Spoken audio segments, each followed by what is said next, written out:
It's been a couple nights or a couple days since Tim was here, getting the rear end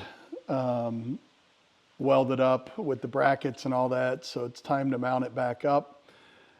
I got it painted. It came out really nice. I'm excited about that. So it's looking good. Paint's all dry and cured up. And today's job is going to be putting this back on the Bel Air. And I think since I don't have a helper today, I'm just going to take my time and reassemble everything on the car. So I'm going to start without the center section in it to keep the weight down so I can manipulate it, get it back up onto the 4-link, get everything secured, get the shocks into place that'll hold it good, and then I'll start assembling the center section and the axles and brakes and all that. So that's the plan. I don't know if it'll all come to fruition or not, but that is definitely the plan for today for the one-man show on this beautiful Saturday. Haven't done any measuring, just kind of playing it by ear, but I'm doing my best to protect my nice paint job that I did. Well, if that works, that's going to be much easier than anticipated.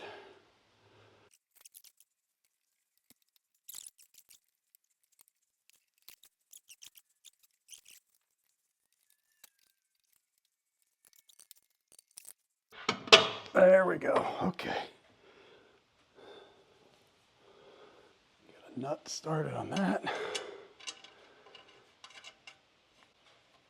Excellent.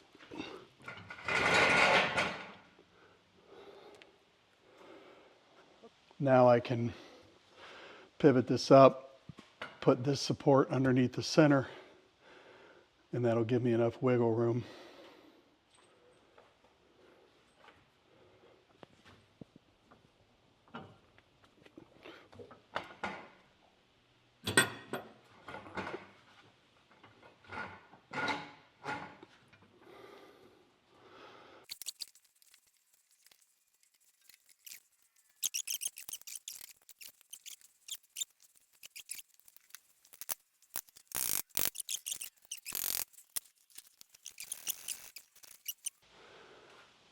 So the next thing will be to raise the rear end up so that I can get this panhard or stabilizer, whatever they call it. And I think I'm just going to have to take it out again because I don't want to scratch things up. And it's not like anything's in there firm. It's just the nuts on very loosely. So I will remove that real quick.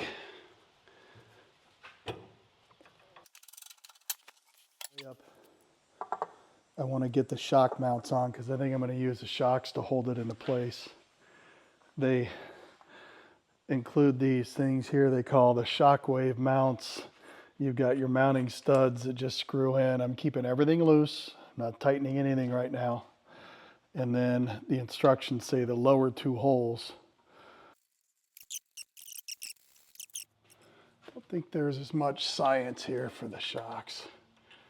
Just got to get it into place and keep those little spacers in there.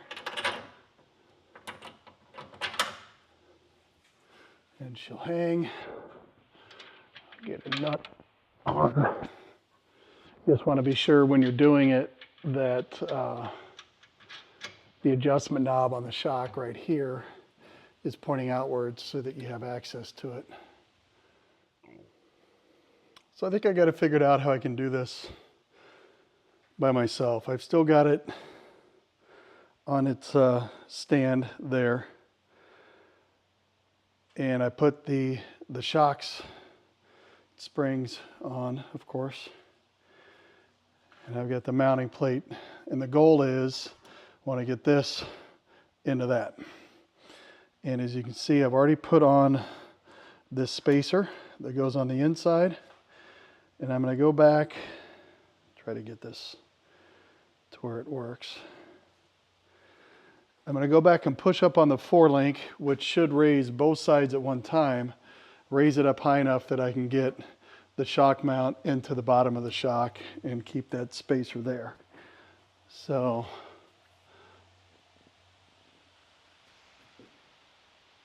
far so good.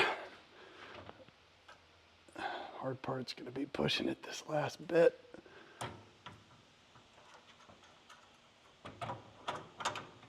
There we go. Okay, so that side is good.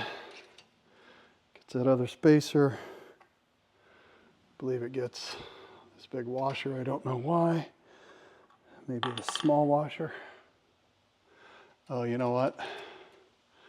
I think that big washer probably goes on the other side here, and that's okay.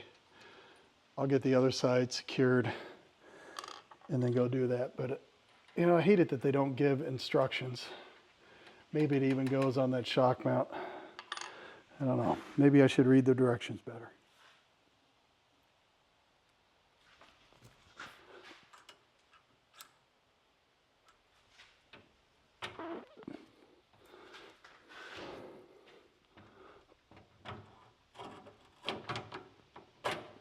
Okay. It is on. Another spacer. Small washer. And a lock nut.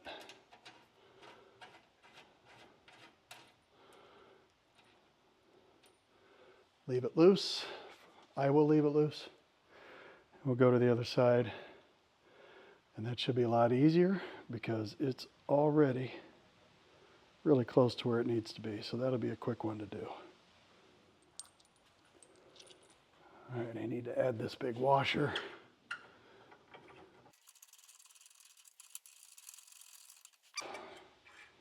Spacer.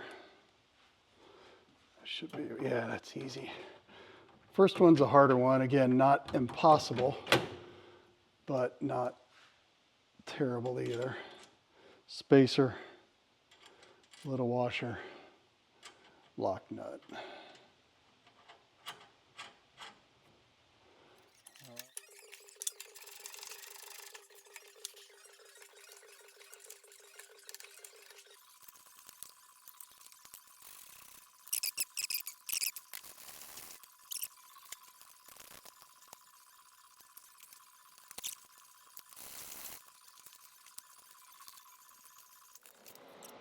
Well, this is a part of it that I haven't been looking forward to without a helper.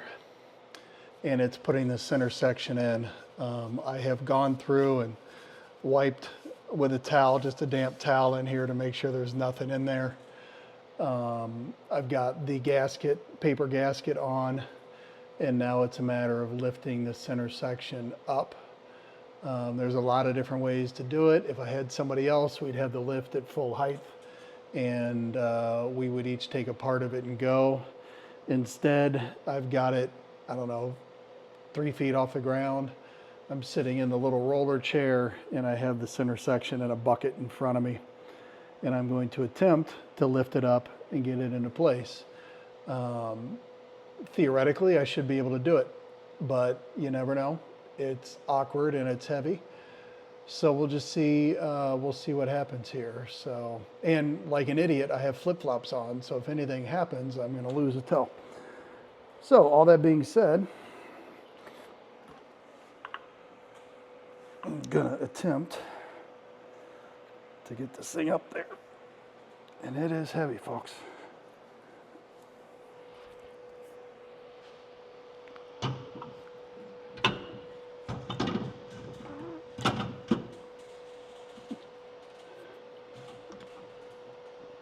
Well, I'm gonna just put a nut on one of these real quick just to be safe. It's not clunked into place by any stretch. Well, it is now. Look at there. Well, that went a hell of a lot easier than I expected it to go.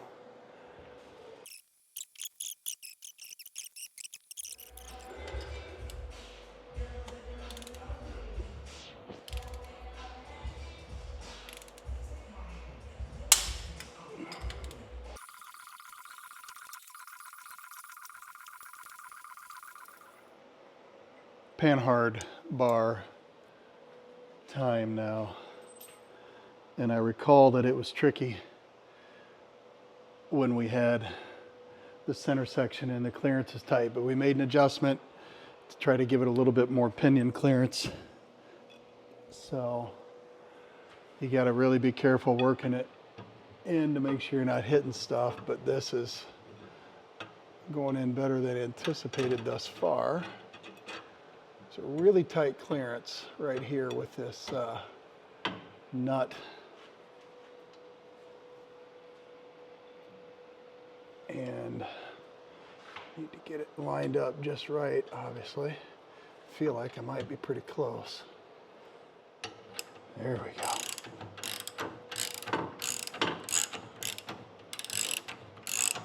Good, that grabbed the nut, so we're secure here. You got to, on this side, you got to remember those spacers that go on either side. Got the two spacers. And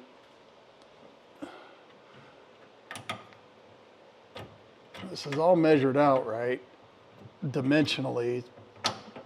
So I just need to get it lined up, and it's starting to do that. So if I can get it all into place here. So with this being the proper distance, then that squares everything up and it keeps it from being able to move side to side anymore. I am hitting right there, but I think maybe once we get some tension with tires and wheels on, that'll dip it up some. If not, we can make adjustments here to this bar up top and move it out more, which would push this up. But pretty cut and dried at this point. So I'll work on getting the torque specs for these and get this torque down. I'll get the lowers torqued down. Probably won't torque the uppers because we'll probably need to adjust them for pitch on the pinion, but it's still bolting together nicely, which is what we're after. So what's happened here is, in order to tighten this one, the only way I can get access is to actually have this bar removed. And I thought, I tightened this one first, and unfortunately, you live and learn, so now I just got to take it all out again. But it's all good, all the angles are right, everything is adjusted right, so it should, in theory, go right back together pretty easily. I checked for torque specs and there really aren't any. It just says close the gap between the metal here, so where those bushings are just tight. So that's all I'll be aiming to do here.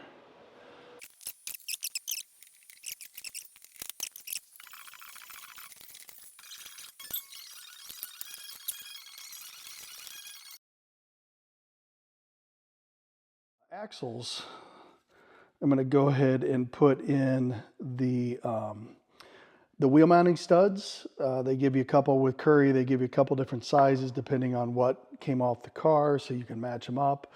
You got to know your bolt pattern. In this case, I'm 5 on 4 3/4, and I have a template here.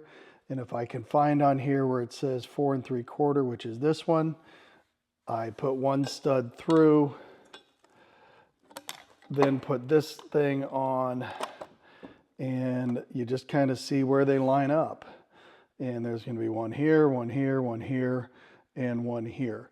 So I went ahead and did this ahead of time so I could show you, but I just take a Sharpie and make a mark by the holes that are being used so you don't screw it up and get in the wrong hole. And then I have a little pulley, a little ball bearing piece that came from, I think it was Lily, and you just put it on, and then you put your nut on, and it will draw the stud into place. So not terribly difficult to do. First time I ever did one, I was intimidated that I was going to mess something up. Didn't mess anything up. This tool worked nicely, and that's what I will be doing next. So obviously 5 studs per. You can make sure, just take your nut and make sure that thread's on properly so you know you're using the right ones, and then you're ready to rock and roll.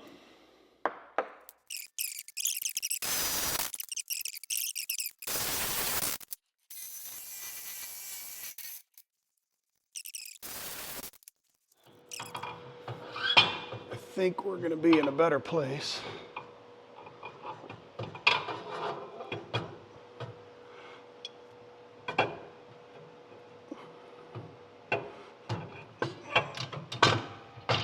There we go.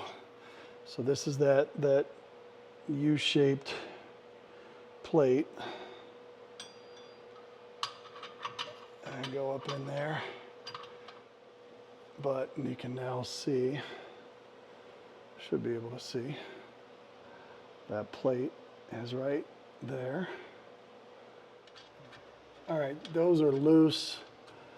You can spin the axle to line up this big a hole with your appropriate screw or nut and get it tightened down, and that's what I'll be doing. The nuts are 9/16. I'm just going to draw them up a little bit.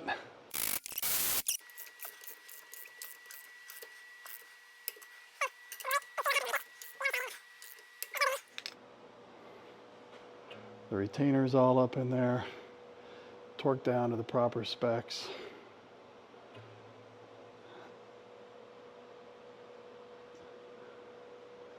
So we'll do the other side, same process for the other side. So since it's Sunday, I feel like it's confessional time. I get everything done with the axles getting put in, with the brakes getting put on. Everything was done, everything was torqued, everything was good. And then I came over and started looking at stuff. And I noticed that where the emergency brake cable is supposed to come out was towards the back, and where the brake line fittings go into the cylinder up here, they were pointed towards the front. And I thought, boy, that's not right. I think those emergency brake cables go out towards the front. And I looked over here on the passenger side, and it was, of course, reversed of what I thought it should be. So then I just quickly went and looked at the old axle, and sure enough, everything came out the front. So I realized I made a mistake and needed to redo everything. So instead of moving on to other stuff today, I spent another few hours reversing all the work that I had just done. And, you know, that's part of this. That's part of me just being honest about, I don't do this every day. I've never done something like this, so I'm learning as I go, but it can be frustrating as hell when you spend all the time getting it done and you're really happy with the way it looks, and it is backwards. So not the end of the world, probably would have been fine that way, but somebody would have called me out on it and I would have felt like a complete fool. So at least I'm a fool here alone in my shop and got it flipped around. But so I got the wheels in and I got the rubber mounted up this morning.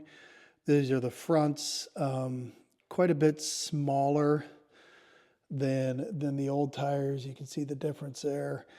I know they're going to look a little small on the front right now, and that's because we'll end up doing drop spindles, which will clear up that big gap in the wheel well that I'm anticipating.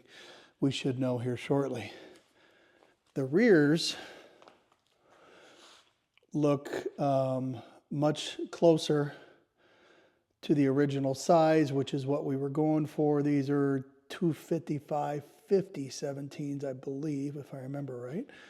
And once we get it, these should do much better because they have a very different wheel well in the back with a skirt looking thing on there. So should be pretty good.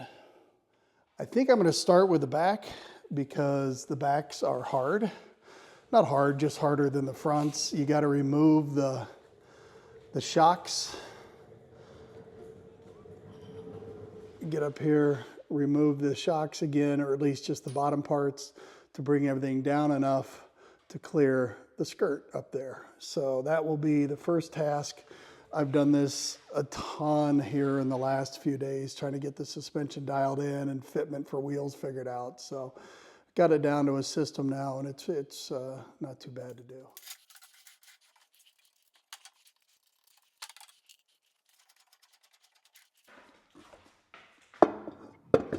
There we go. Pretty slick.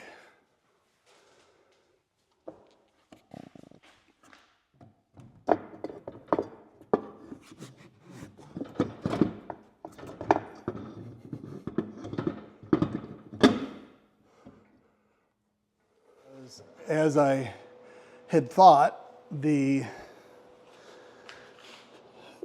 back spacing is off just a skosh, and I was going to rub on the inners up here.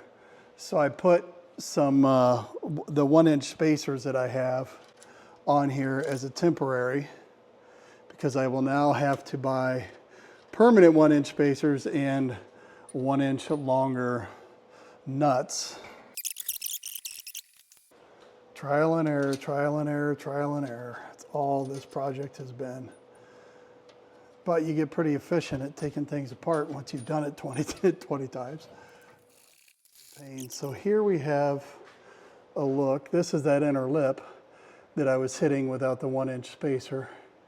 And we're still going to have clearance there. So I think that 1-inch spacer is really going to be the way to go. Here's the driver's side. We've got clearance on both sides. So now we'll get the fronts put on it and then get this thing on the ground and see how it looks. But just right there, really happy with that.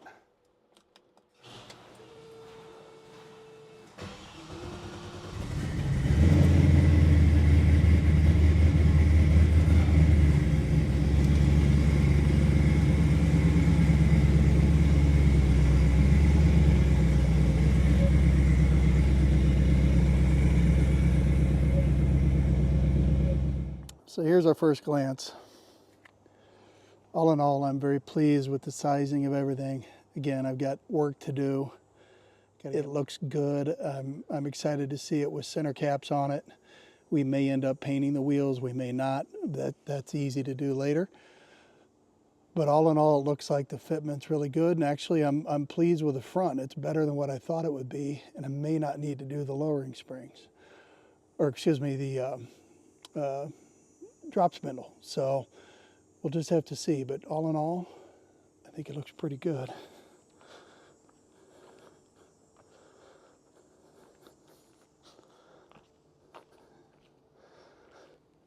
Decent amount of rubber up under there.